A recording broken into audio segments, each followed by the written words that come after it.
So fits ಒಂದ್ಸತಿ ಬಂದ ಮೇಲೆ ಯಾಕೆ ಬಂತು ಅಂತ ಹೇಳಿ ಕೆಲವು ಟೆಸ್ಟ್ಗಳು ಮಾಡ್ಕೋಬೇಕಾಗಿ ಬರುತ್ತೆ. ಮೋಸ್ಟ್ ಇಂಪಾರ್ಟೆಂಟು ಸ್ಟ್ರಕ್ಚರಲ್ ಇಮೇಜಿಂಗ್, ಅಂದರೆ ಒಂದು MRI ಅಂತ ಹೇಳ್ತೀವಿ. ಸೊ ಅದನ್ನು ಮಾಡ್ಕೊಂಡು ನೋಡ್ಕೋಬೇಕು. ಇದರಲ್ಲಿ ಎಲ್ಲರಿಗೂ ಡೌಟ್ ಬರೋದು MRI ನಾರ್ಮಲ್ ಬಂದರೂ ಯಾಕೆ ಈ ಥರ ಫಿಟ್ಸ್ ಬಂದಿದೆ ಅಂತ ಹೇಳಿ ಒಂದು ಡೌಟ್ ಬರುತ್ತೆ.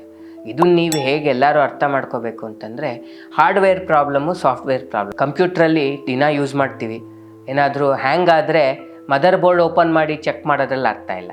ಯಾಕೆ ಅಂತಂದರೆ ಇದು ಸಾಫ್ಟ್ವೇರ್ ಪ್ರಾಬ್ಲಮ್, ಅದು ಹಾರ್ಡ್ವೇರ್ ಇಶ್ಯೂ. ಸೊ ಹಾಗೆಯೇ ಇವಾಗ MRI ನಾರ್ಮಲ್ ಬರೋದು ಹೇಗೆ, MRIಯಲ್ಲಿ ಕಣ್ಣಿಗೆ ಕಾಣೋವಂಥ ಅಬ್ನಾರ್ಮಾಲಿಟಿ ಮಾತ್ರ ಗೊತ್ತಾಗುತ್ತೆ.